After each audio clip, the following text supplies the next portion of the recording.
My name is Mariah Denny, 27. I'm married to Lance Denny. We have a little boy named Axton. He is 3. Lance and I had found a church of our own when we got married. You know, we had prayed for a long time. We struggled with infertility, with trying to get pregnant with Axton. We suffered 3 miscarriages. And I knew there was something out there more. I was like, okay, God, we're doing everything we can. We're praying, we're tithing, you know, what's missing. And then we finally got pregnant with Axton, and we were told, expect to miscarry. And I was like, not again. We're not going to go through this again. 2 weeks before I went into preterm labor, my grandma passed away very unexpectedly, and that broke me. It broke me bad.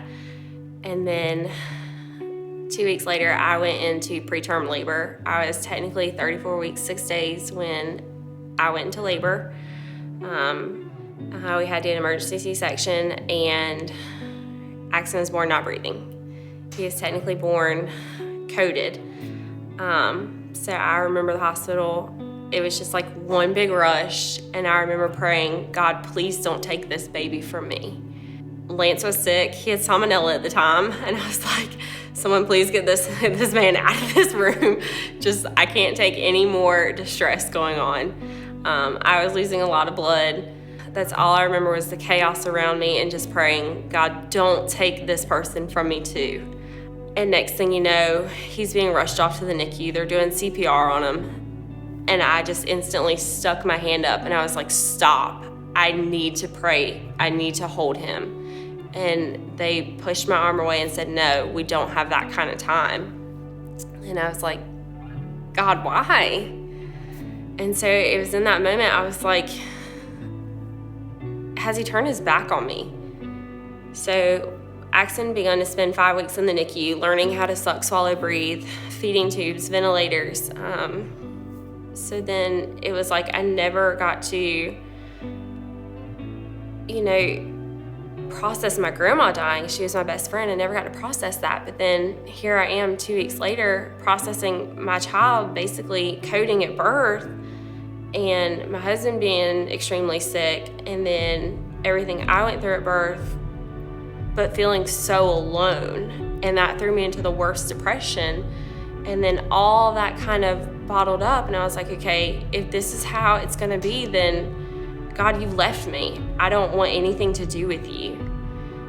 And that's just where it was for me. I needed love. I needed to be supported by those of God. Well, to fast forward to what really brought me to God was the Sunday before I started Trailhead. That was the Sunday I decided that was it. I was going to end it all. And not to go into too many details, but that was the Sunday that God saved my life. He said, no, Mariah, it's time for you to take your life back. It's time for you to stand up, and it's time for you to be my child. You are a daughter of the King, and you're going to stand up for your life. You're going to go out and you're going to reach somebody, and your testimony is going to be what makes you you, and you're going to be my daughter. And it just so happened that Wednesday, my sister invited me, and she said, Talon's getting dedicated.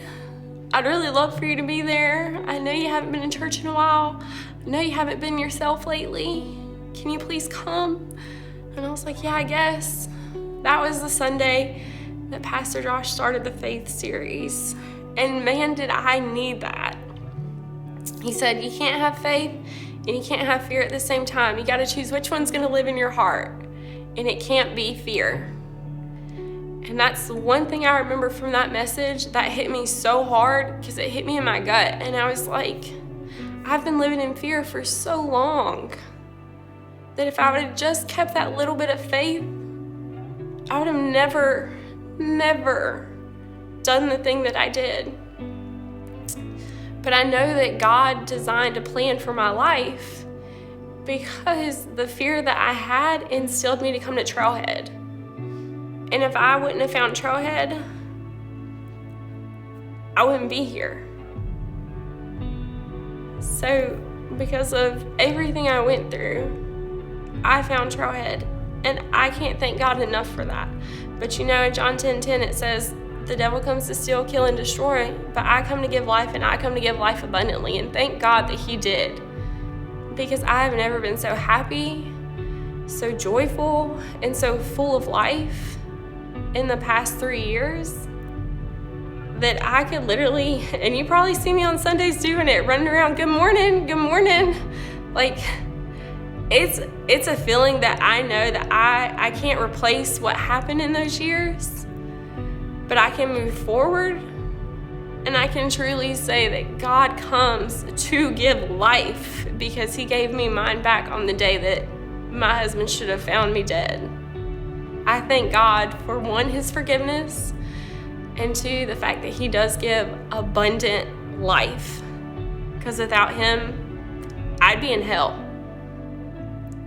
Because that second Sunday on the Faith series, when I came back, that was the day I gave my life back to God and said, it's yours, take it.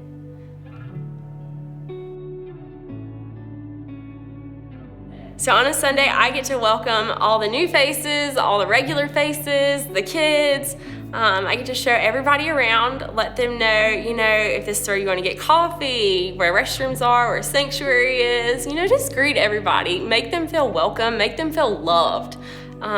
Things that people may not see. That's what I'm here for. That's what our team is here for, to make people feel loved and let them know what our vision is here. We love coming to Trailhead. There's no doubt about that. I'm going to wake up 5:45 every Sunday morning to make sure I am here at 9:15 for our greeting meeting. And I wouldn't trade coming here. I don't even know what else to say. I mean, it gave me my life back, being able to see the love of God here, hearing the love of God, surrounding myself, my family with the love of God. You don't find that everywhere. You don't find a place that is going to give you your life back. You don't find a place that, your children are going to grow up in, that surround you with love, that your child runs out of children's church and is so excited to give you a picture of Samuel that he colored, and that, your child says, Mama, I learned about heaven today, and that's where Mama is. You don't find that everywhere. And if I have to drive an hour one way, I'm going to drive an hour one way, because from the mountains to the sea, my son's going to be able to share that vision.